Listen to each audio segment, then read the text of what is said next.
What's up, fellas? In the first of today's videos, we're going to be talking about the Boston Celtics and this kind of mystery trade exception thing that they have going for them that we talked about once in a previous video a long time ago. But as we get closer to the trade deadline, I feel like it's important to bring it up and talk about it a little bit more, the possible moves they could make, what exactly it means, and how it could really help their team this season, as they're certainly having some struggles at the moment. But really quickly, before we get started, what's up? My name is Tucker. If you're new here, I upload NBA content on this channel twice a day, every single day. So if you enjoy content like this, then consider subscribing. It's the most consistent NBA content on YouTube. You can also leave a like rating on the videos as well if you're enjoying it. And if you want to hang out with me outside of these videos, you can check out the various socials that I have in a link tree at the bottom of the screen in the description below. With those things said, let's talk about the Boston Celtics traded player exception. So I made an entire video that goes a little bit more in depth that I'm planning on going into here in the beginning of this video if you guys want to check that out. But essentially, Boston, as a result of the Gordon Hayward sign and trade that they made with Charlotte, has a trade exception worth a little bit over $28 million that allows them to take on salary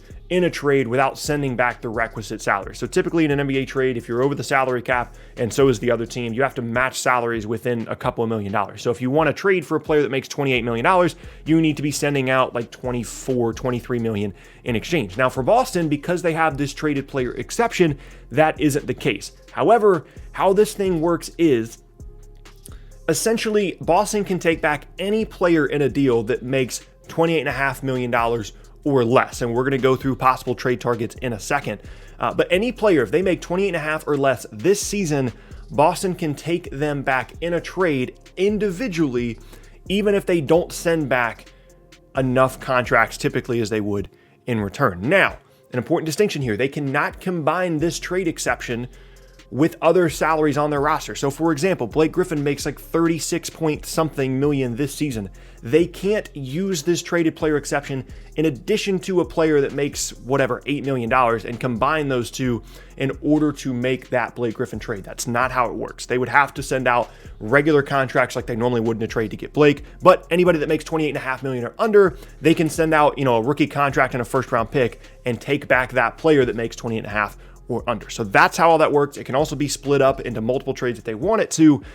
But with that kind of brief description of what exactly the traded player exception is, let's get into what exactly Boston could do with this, because there are certainly holes on this roster. There's issues defensively at the 5 spot in terms of playmaking in the backcourt.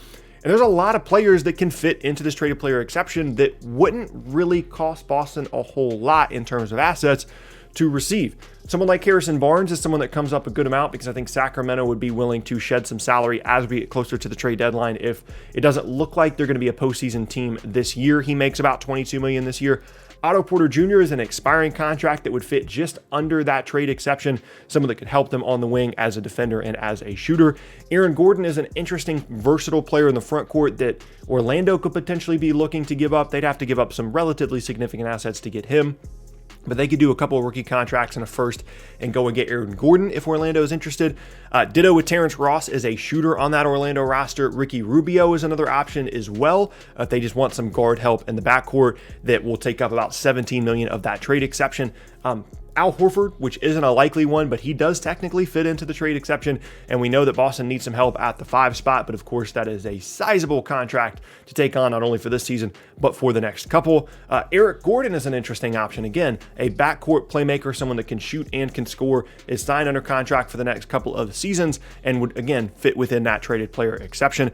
Julius Randle is a front court player that could certainly help them scoring-wise. We talked about this in a previous rumor video, the possibility of Julius Randle going to Boston, which would certainly be an interesting fit. Another guy at the 5 spot that would help them defensively, Clint Capella, if Atlanta, would want to move on from someone like that and get some future assets if their season continues to go a bit downhill here. And of course, they have a player that they just drafted with the 6th overall pick at the 5 spot that they could kind of bump up and play some more minutes there if they were to get rid of Capella. JJ Redick and Lonzo Ball, Eric Bledsoe, and Steven Adams, all 4 of those guys there in New Orleans, could possibly be targets here as well. They could technically get Redick and Ball in a trade if they wanted to go and get both of them to add to the rotation within this traded player exception, and individually they could get Bledsoe or Adams again to help defensively, whether that be in the backcourt or in the front court. And there are even more players that I could have listed here. This is just the short list of guys that Boston could go out and get, and I do think that there would be significant interest from other teams that are looking to shed salary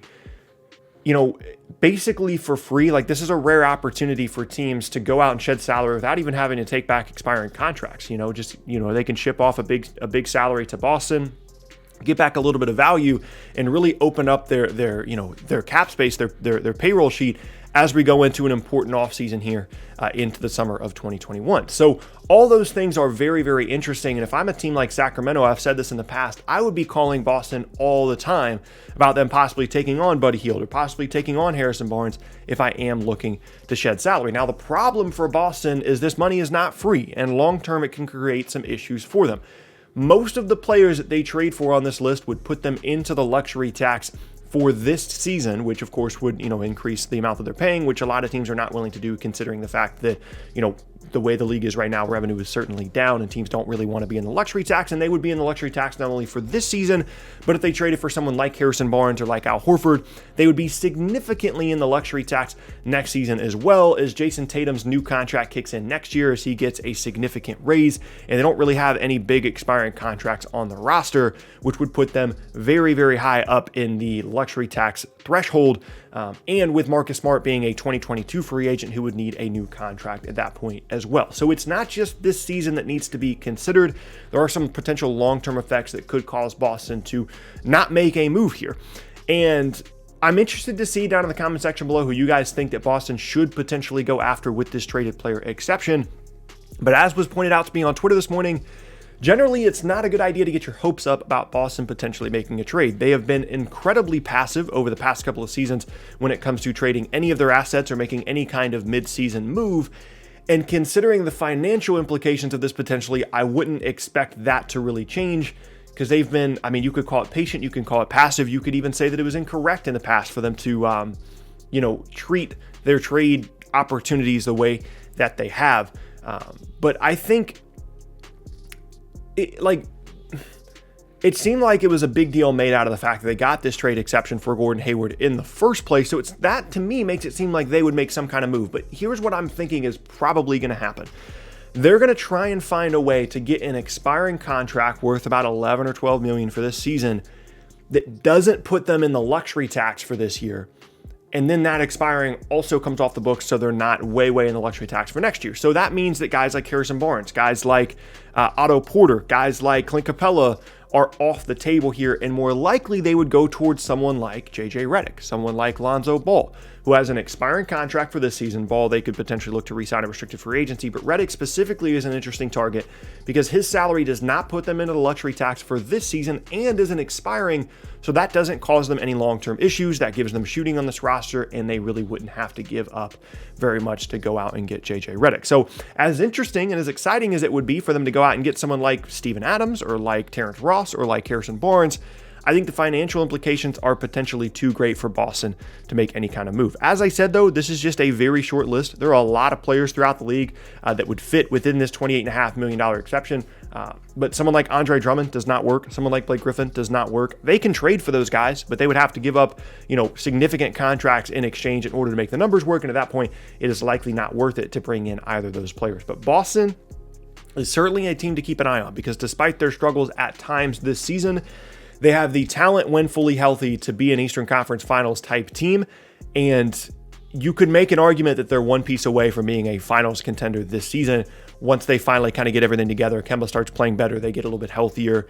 It's been a very up and down season for them, and I could easily see them adding one piece or two pieces here with this trade exception and being a very, very dangerous team for this year. So as always, we'll continue to keep an eye out on Boston and what they could potentially do, but I wanted to make this video just to kind of explain what their options could be with this player exception and why they might or might not make a move as it relates to, you know, trading for a player here. As I said, I want to see what you guys have to say down in the comment section below. I know we have a lot of Boston fans that watch these videos, just trade fans in general that watch these videos. Let me know what you think, about the possibility of them going out and getting a few players here in this traded player exception, who you think they could potentially go after and how it would help other teams as well as Boston in a potential trade. But yeah, that is going to be the end of the first video of the day, and I thank you all very much for watching. As I said, I upload twice a day, every day on this channel, so the second video of the day will be out a little bit later, talking about some recent comments made by Draymond Green that I think are really interesting about some double standards that exist in the league at the moment.